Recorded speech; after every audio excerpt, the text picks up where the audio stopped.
그 월급에 잠이 와?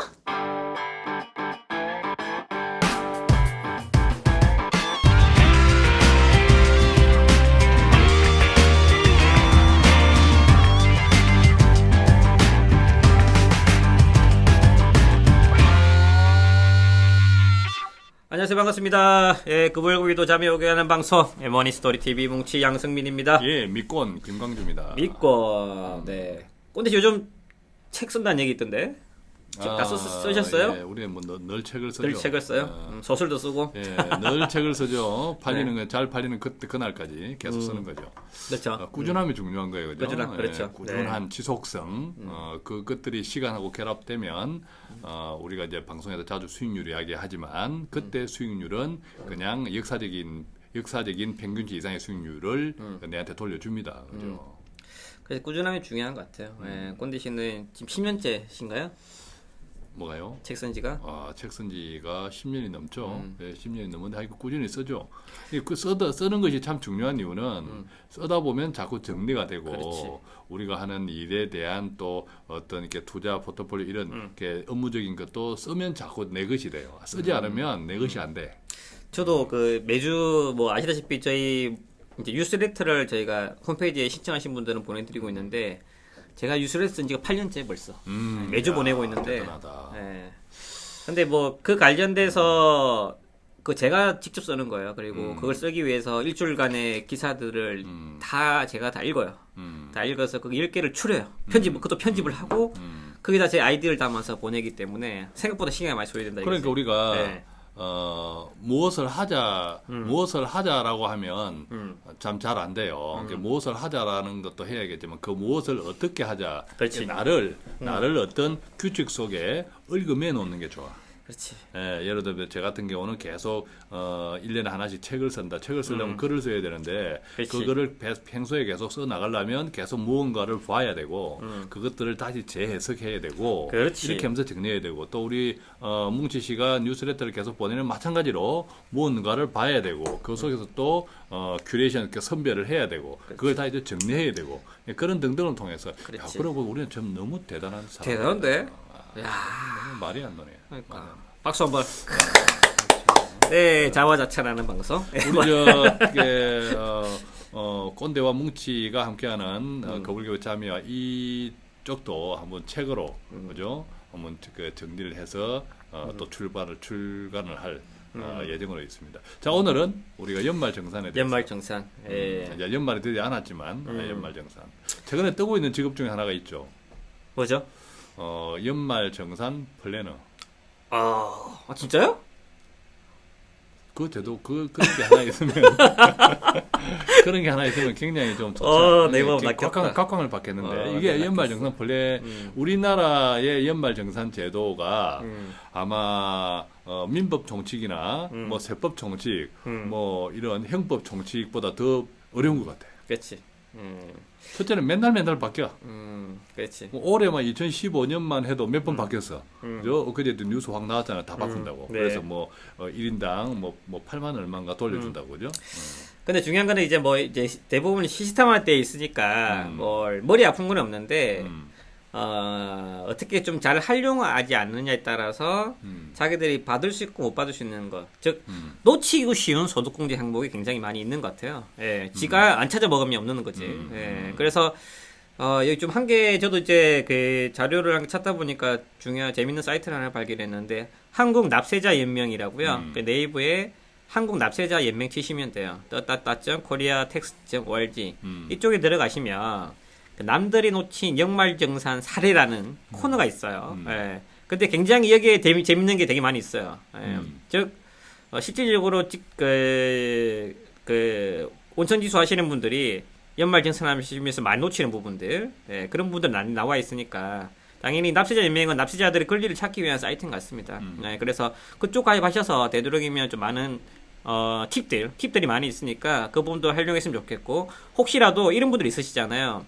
본인이 예를 들면 병원비를 많이 쓴다든지 아니면 본인이 회사 중에서 학교를 다닌다든지 아니면 배우자나 부양가족이 장애인이라든지 이런 부분들은 솔직히 회사에 안 알리고 싶으시잖아요. 네, 그런 부분들 때문에 연말정산을 못하신 부분이 있다면 이번 5월달에 그 종합소득세 신고 기간을 활용해서 경정 청구가 가능합니다. 예, 그래서 그런 부분들은 회사에 통보되지 않고 본인 스스로 놓친 환급 부분들을 받을 수 있는 팁이 있으니까 그런 것들 참여하면 아주 좋은 팁이 될 것 우리가 같습니다. 이제 경정 청구라고 하면 최대 지난 한 5년 때까지 지난 5년 네네. 지난 5년 동안 내가 미처 공제를 못 받은 게 환급을 제대로 못 받았던 부분이 있다 하면 그것을 다시 따져보자 하는 청구가 경정 청구입니다. 그렇지. 예, 그런 네. 세무소 지역 간의 세무소에 이렇게 물어보면 다 자세히 알려줘요.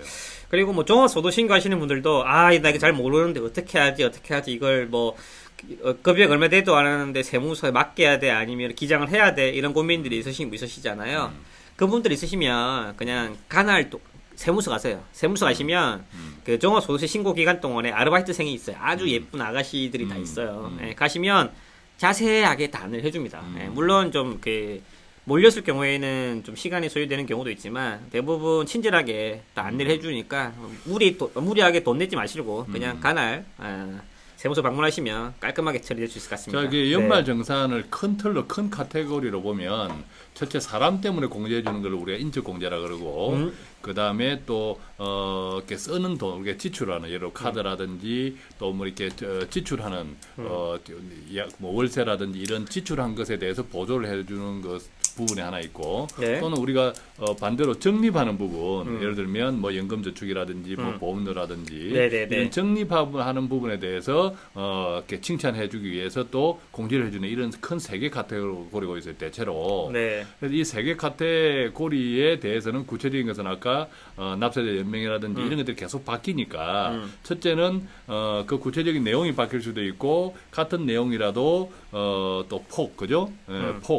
어떤 인정해주는 이런 그 것의 폭이 또 바뀔 수도 있으니까 그런 것들은 매년 연말정산하는 타이밍에 잘 살펴보면 되겠고 우선은 오늘은 우리가 조금 큰 틀에서 좀 이제 한번 좀 이렇게 미리 따져보고 있는 게 좋겠다 하는 것을 위주로 몇 개 좀 다뤄볼게요. 뭐 조금 최근에 이제 월세 거래 비중이 많이 늘고 있죠. 그래서 그 관련돼서 한번 정리를 해볼게요. 많은 분들이 이 부분들에서 챙길 수 있는데 많이 놓치시는 것 같아요. 즉 대표적인 게 월세 공제. 그래서 지금 올해 같은 경우는 이제 청급이 7천만 원 이하 연봉 한도가 늘어났습니다. 7천만 원 이하 전용 85제곱미터 25평 이하 주택과 오피스텔의 월세 세입자들은 월세 10%까지 최대 얼마? 연 750만 원까지. 그럼 한 달에 월 60만 원까지죠. 까지 거기에 10%죠. 세액 공제를 받을 수 있습니다. 굉장히 중요한 포인트입니다. 굉장히 중요한 포인트죠. 근데 중요한 건 이럴 수도 있어. 야, 나 그래도 주인이 이거 알면 싫어할까봐 못한다. 이런 분들이 있으신데 중요한 거는 주인 동의 없어도 신청할 수 있습니다. 어떻게? 계좌를 계좌 이체할 거잖아요. 계좌 이체 확인서라든지 아니면 무통장 입금, 즉 그 주택 임대인에게 월세액을 지급했다는 간단한 증명서만 있어도 이게 세액 공제를 받을 수 있습니다. 그러니까 주인 눈치 보지 마시고 세액 공제 받으시면 좋을 것 같습니다. 그래도 주인 눈치를 봐야 돼요. 이게 주인의 동의가 없어도 되지만 동의가 없어도 된다 해서 뒤통수 치면 안 돼.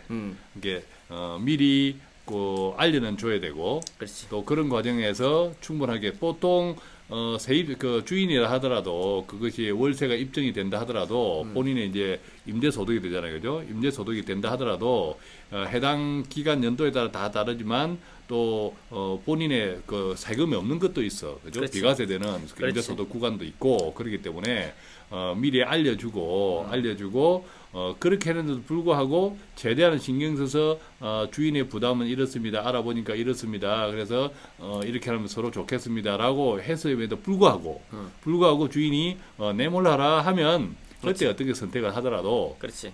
일단은 처음에는 말해주자. 그렇지, 이야기해주고 의논해줘야만이 호환이 없어.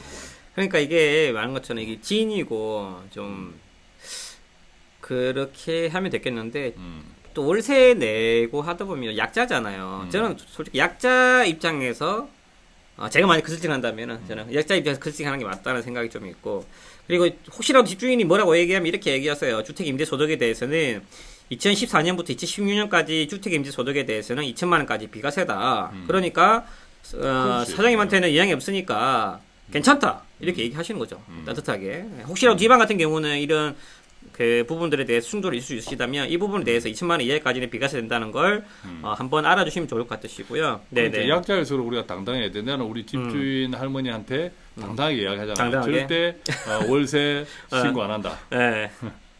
왜냐면 신고해봐야 뭐 소득공제 받을 일도 없고 우리는. 네. 그렇지.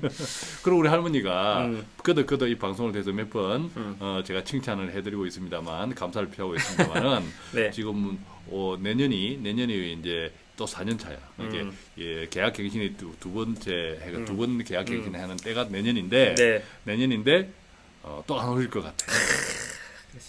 그러니까 이게 뭐 어떤 소득 공제를 설령 내가 근로소득자가 되어서 혜택을 받는다 하더라도 나는 안 하는 거죠. 그죠? 근데 뭐 행위라도 이제 그 눈치를 봐서 못 하시는 분들이 있겠죠. 근데 주인이 너무 괘씸한 거야. 나는 이분한테 너무 괘씸해. 근데 실제 지금 이제 어리라서 내가 액션을 못 취하겠어. 그런 분들 있잖아요. 그런 분들은 어떻게 하시냐면 어차피 일정 기간이 지나고 나면 다른 데로 옮길 거잖아요. 옮기고 나서 액션 취하면 돼요. 즉 아까 꼰대에서 얘기한 것처럼 경쟁친구로 지난 5년간에 신청하지 않는 월세 소득 공제에 대해서 신청할 수 있다 이거지. 즉 올해 내가 1년치 살았어. 근데 주인 눈치 보여서 내가 월세 소득 공제 못 받은 거야. 내년 다른 데로 갔어. 그 지나가 본 주인님 괘씸해. 예. 그러면 작년에 신청 안 했던 거를 받을 수 있다 이거죠. 예. 근데 대신에 해당 연도에 자기 요건이 부합되는지를 한번 볼 필요가 있으니까 이거는 하나의 팁이라고 해야 되나 꼼수 해야 되나 뭐야 이게 약간 좀 꼼꼼하다. 꼼수네. 꼼수고 예. 이제 저 이제 잔머리인데 이제 부득이하면 그렇게 해야겠지만 우리가 항상 자기의 권리를 찾는 것에 대해서는 당당해야 그렇지. 돼요. 당당하게. 자기의 권리에 대해서 찾는 거는 당당해야 되고 상대방에 있다면 당당하게 이야기를 해줘야 되고 그 당당하게 이야기해주면서도 불구하고 그렇지. 상대방이 너무 의기장을 놓을 때, 그지? 너무 뭐 무리한 또 이렇게 뭐 거절을 한다든지 반대로 그때는 또 당당하게 내 권리 행사를 하면 돼요. 행사를 그렇지. 하면 돼요, 그죠? 예. 근데 또 재밌는 건 뭐냐면 이게 급여에 대한 제한이라든지 아니면 평수 제한에 따라서 소득 공제를 못 받을 수도 있거든요. 맞죠? 급여가 많다든지 아니면 평수가 넓으면 세액 공제를 못 받는데 그분들은 어떻게 하시냐 되냐면 현금 영수증을 받으면 돼. 발급할 수가 있어요. 그래서 현금 영수증을 월세를 받은 날부터 3년 이내에 그 현금 영수증 홈페이지가 있습니다. 거기서 영수증을 받을 수 있죠. 그러면 어떻게 됩니까? 소득 공제를 받는 거죠. 예, 지출 부분에 지출 그렇죠. 영역에서 예, 그 현금 월세가 굉장히 큰 부분인데 내가 급여가 많다고 그거를 그냥 월세 소득공제 못 받는데 신경 안 쓸래. 그게 아니라 그 부분이 소득공제한다니까요. 예, 그렇죠. 그래서 그것도 이제 잘 따져봐가지고 그렇지. 그렇게 소득공제를 또 다른 그런 연봉이 높은 사람들은 다른 부분에 소비를 많이 하잖아요, 그죠? 체크카드나 신용카드 해봐가지고 왜냐하면 어쨌든 또 그렇게 이제 현금 영수증을 끊으면 주인한테도 그것이 그대로 이제 재원이 노출되니까 가능하면 이제 앞으로는 모든 재원들은 다 이렇게 그것들은 다 노출된다. 그것들을 우리가 자꾸 피하고 두려워할 것이 아니라 그렇지. 조금 집주인이든 또 세입자든 그렇지. 간에 청구할 거 하고 그죠? 또 그런 것들을 알려주고 서로 동의하고 이래 나갔으면 좋겠어요. 그렇지. 과거처럼 뭐 야매 아니면 뭐 가라 이런 게 점차 힘들어지는 것 같아요. 그래서 괜히 뭐 그런 거 조금 아끼려다가 나중에 더 가산세 붙어가지고 한꺼번에 터지는 경우가 굉장히 많이 있으니까 좀 그런 부분들 그리고 구세청이 점차 진흥화된다. 이 부분도 인지했으면 좋겠습니다. 그리고 한 가지 조금 더 짚어드리면 이런 거 있잖아 보면 그 신용카드라든지 뭐 체크카드 소득공제를 받으려면 기본적으로 막 그 어떤 사이트를 보면은 뭐 연봉의 25% 초과하는 구간까지는 되도록이면은 부가 서비스가 좋은 신용카드를 쓰시고 뭐 그 이후부터는 체크카드 쓰세요 뭐 이런 얘기가 많이 있어요. 예. 중요한 거는 저는 이거 약간 모순이 있는 것 같아. 예. 자기 연봉의 25%를 초과하는 금액 이상분에 대해서 소득공제를 그리고 그 초과하는 금액에 대해서 20%에 대해서 혜택을 준다는 거죠. 근데 중요한 거는 25% 초과해야 되는 거잖아요. 그 얼마를 많이 써야 되는 거야? 4천만 원 벌면은 1,000만 원 써야 되는 거잖아요. 네. 참 이게 이것도 참 복잡해 쳐다보면 쳐다보면 해석을 잘 못하겠더라고. 이게 또 이것도 매년 바뀌잖아요. 그렇죠. 예, 매년 바뀌고 그러는데 저는 그래서 본질에 대해서 집중하자면 우리가 신용카드를 쓰고 체크카드를 쓰고 특히 조합을 잘 구성을 해서 소득공제를 늘 밟는 게 목적이 아니다 이거지.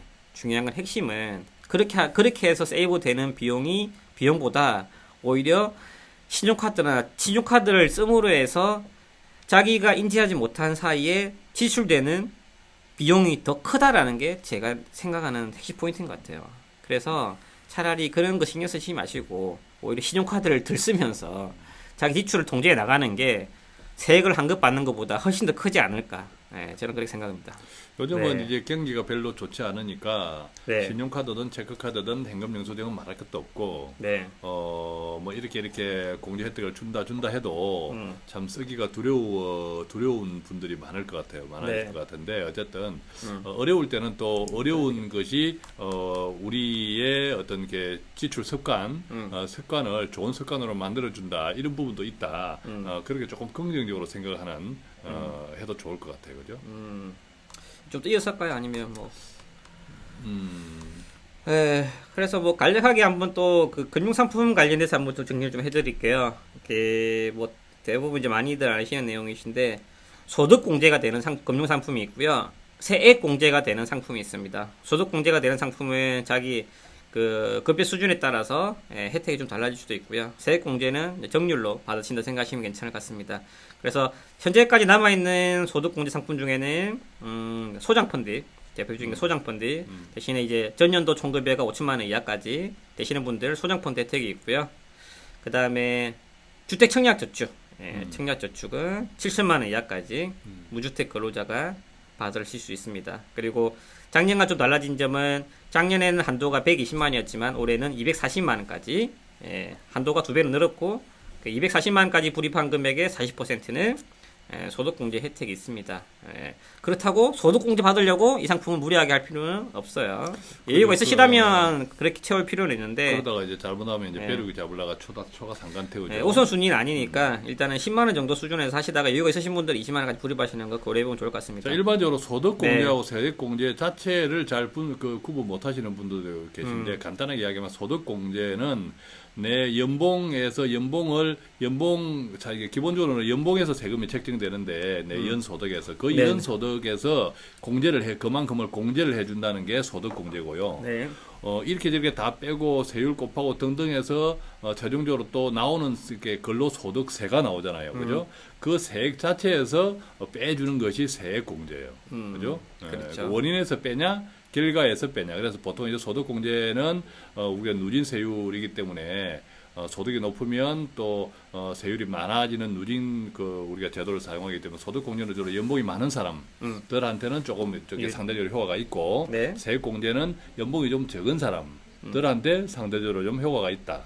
이렇게 좀 이해하면 될 것 같아요. 그리고 이제 세액공제 상품에는 대표적인 게 연금저축 있죠. 연금저축, 개인 연금저축, 그리고 추가적으로 올해는 IRP, 또 추가로 돼야 된다는 거, 700만 원까지 된다는 거, 그리고 대표적인 게 보장성 보험, 보장성 보험은 연간 100만 원까지 또 세액 공제가 됩니다. 자, 그래서 이런 연말 네. 정산에 대해서는 연말 정산 시즌이 닥쳤을 때 한꺼번에 준비할 수 있는 것도 물론 있겠지만 그렇게 한꺼번에 준비할 수 없는 것들이 많아요. 예를 들면 연금저축이나 이런 것들이 한꺼번에 준비하려면 연간 기준이니까 한꺼번에 뭐 몇백만 원 확 넣을 수도 있겠지만 한꺼번에 몇백만 원 확 넣을 수 있는 게 쉽지 않잖아요. 그죠? 또 마찬가지로 지출이나 이런 부분들도 연말 정산에 임박해서 한꺼번에 확 걸 수가 없잖아요. 그죠? 그래서 이런 연말 정산에 대해서는 아까 우리가 국세청, 그죠?